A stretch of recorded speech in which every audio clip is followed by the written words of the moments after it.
Hey, happy Friday, everybody. It's me, Nisi. Hey, I'm making this quick video, and I do mean it's going to be short tonight, in response to a message that I received on my YouTube channel. And what I wanted to do is read the message out to you guys. And then what I wanted to do is read you the response. Because I figured, I typed it out, but I figured it would be quicker for me to just read it off and then respond to it quickly. Okay, so this person sent me in the wee hours of the morning. His name was, or a person's name is What's Happening. So it says, do we have any proof that these stories are not myth? Like Krumpu to the Father Christmas, down to Sinterklaas, all the way to Santa. All of them are myths. Aren't these flood stories the same thing? And if they are historic, do we have any dates for them? So, fine Nisi fashion, I responded.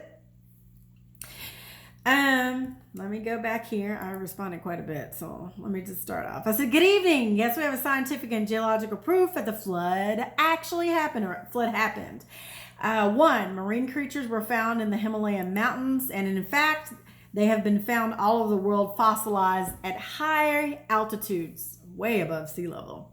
Two, water erosion marks have been found along the edges of the Sphinx enclosure, which suggests the true age of the pyramids of Giza and the Sphinx are much older than they have been dated by mainstream academia. And you guys know how I love to talk about the Sphinx and how I love to talk about the pyramids of Giza, because that is all Thoth, the Atlantean. I love talking about Thoth. Three, I stated, rapidly deposited sediment layers right across the continents. Geologists have found those everywhere they look. Check out my playlist folder entitled Flood Evidence for that. It's one video. And then I also told him, also Graham Hickok talks about the erosion of the pyramids at detailed. And number four, not to mention every major civilization of all the world has documentation to state a flood really happened.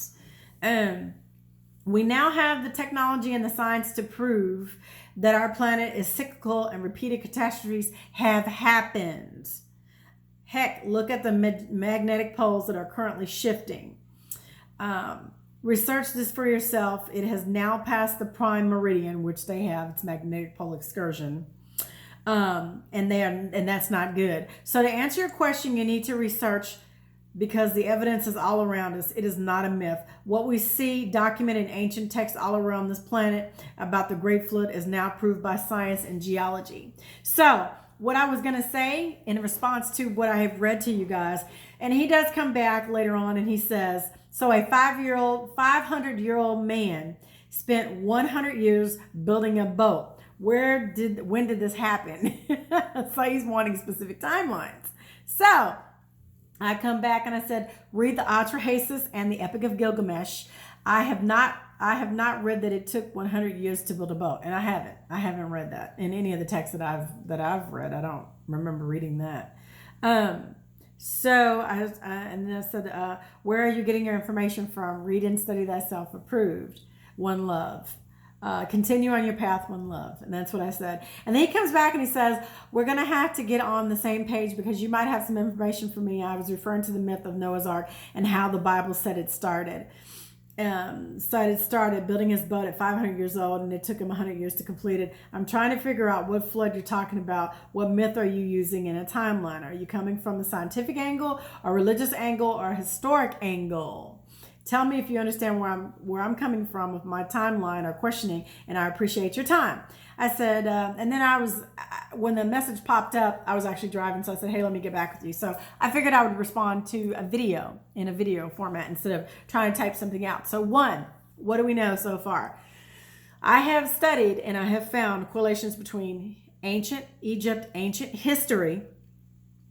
I've looked at all the myths around the world, and when I say myths, I'm talking about the Greeks, Greek mythology, any kind of mythology I could get my hands on, so I could read to see if there were some comparisons.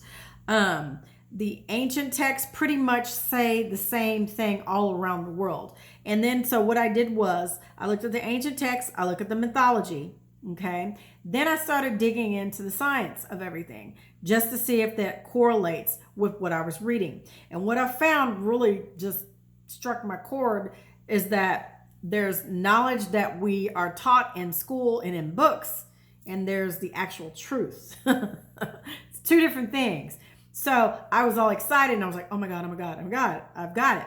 So my whole thing is that I studied the ancient text. I looked for mythology. I also have checked on Aboriginal prophecies. I'm actually now just starting to look at the Dogon tribe in Africa and also the ancient or the Aboriginal tribes in Australia. The Hope of Prophecy, I have read a couple of chapters on that. I am going to come back to that, as well as I've read more of the Mayan prophecy and the Mayan stuff more so than the Hopi, but I'm seeing that the Hopi is pretty spot on with their stuff, so I may have to pick that apart. And what I've done is I've compared all the megalithic structures around the world. I've looked up the pyramids. I've studied extensively what Brian Forster has, and also Ancient Aliens. I've binge watched those shows so many times and so many episodes with Brian Forster. Also, I started to look at the science of how those pyramids were built. You know, the cuts, the tooling marks. My husband's a trade CNC machinist, and he's been that way for 25, almost 30 years. And so when he looked at some of the videos, he's like, yeah, that's a tight tolerance. Yeah. And then with the size of those structures, with the blocks, the 1,000-ton blocks, we don't have the equipment now to pick those up and move it, and to make those cuts where you can't even get a hair through those cuts, the way the blocks are stacked and they're sitting on tight on top of each other. And there's no way. We don't have the technology to do that. Even if we did have it, how in the hell are we going to lift those blocks that big? And what we've been force fed over the years is that Bronze Age hunter-gatherers or Bronze Age individuals at the time took chisels and made these structures. There's no way in hell. That's common sense.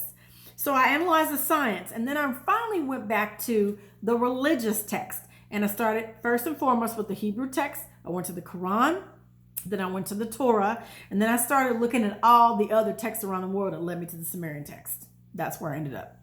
And once I did that, a dam just flooded, or a gate just opened, and it just all just lined up perfectly. I don't know how to say it. When you're thirsting for the knowledge and you're looking for, I'm not going to say proof, but my mind is, you tell me a thing, you tell me this is the narrative, and I'm the kind of person that will look at it and go, okay, so you're telling me this, but what are you not telling me? I'm the kind of person that will tear it apart, poke holes in it, try to put it back together, and see if I come back with the same conclusion as you. If I don't, then I know you're BS, basically, you know, or I have an alternate way of thinking or alternate way of looking at things, or perception is different. So to answer your question, yes, science does prove that there has been a multiple ancient cataclysms all around this planet, or this entire world has suffered it. They went to Antarctica, they drilled down into ice sheets, and they took core samples at so many hundreds of feet. I don't remember on the video in the article that I was reading, I don't know if they went to so many thousands of feet, but I know it was hundreds of feet that they drilled down. And they were able to find at each level, when they ran the tests on the correlation between the levels, they found that overall there's been 7 to 9 extinction periods on this planet, and we're coming up on the 10th cycle, as per suspicious observer in Oppenheimer Ranch, Diamond at Oppenheimer Ranch, and you check those out when you have time. So I would say go to my YouTube channel, check out my playlist of videos that I've made. I know they may be a little hard for you to follow, but what I'm telling you is I'm laying out what I've found so far that was interesting. And then go to my playlist, and I'm going here as though I'm driving and somebody else is looking at my stuff. I go to my subscriptions. So I want to say, if you go to my YouTube channel, let me click on my face, go to my channel. Okay. You have the home, videos. I'm going to say go to my playlist. Check out these subscriptions that I have. Brian Forrester is first and foremost. You need to check him out. Second, Priest of Ashes, which is my son Alex. Three, Billy Carson, Gerald Clark, Matt Lacroix, Woodward TV, it's my boy Jay, Suspicious Observer, Mud Fossil University, Leak Project. I do have David Icke, Naughty Beaver, and I think I still have Bill Donahue pegged on here. Those three at the bottom, David Icke, Bill, and Naughty Beaver, they're advanced knowledge, and they're gonna, like, you know, I'm not gonna say flip you out or you're gonna get lost. I'm just gonna say the foundation stuff is what I gave you. Look at those videos first, and that's the meat of, or the bulk of the information. And if you have questions, please feel free to hit me up on YouTube after you watch the videos, or you can shoot me an email at mindseye4555@gmail.com, and I will respond as quickly as I can. So I hope this video has been informative. I hope I haven't rambled on. I really want you to take a look at the evidence that's out there. I've tried to do an easy, concise playlist and to make it simple for you so that anyone that is wanting to kind of check out what I've done so far as the research. And then of course, I can also lay out the books that I've actually published, or not published, picked up, bought, and read. And I have an extensive list of books that I have in my library. So the Sumerian text is actually one that I would recommend you to go online and look at. The Sumerian Kings list for sure is a good one. The Akkadian text, let me see. I've got so many over here. I've got the Epic of Gilgamesh. I've got the Genesis, Eridu Genesis. And I've also got the Atrahasis. I've got several different texts along with, of course, all the standard Bibles from the Buddhist, the Vedic text, the Nag Hammadi scriptures, the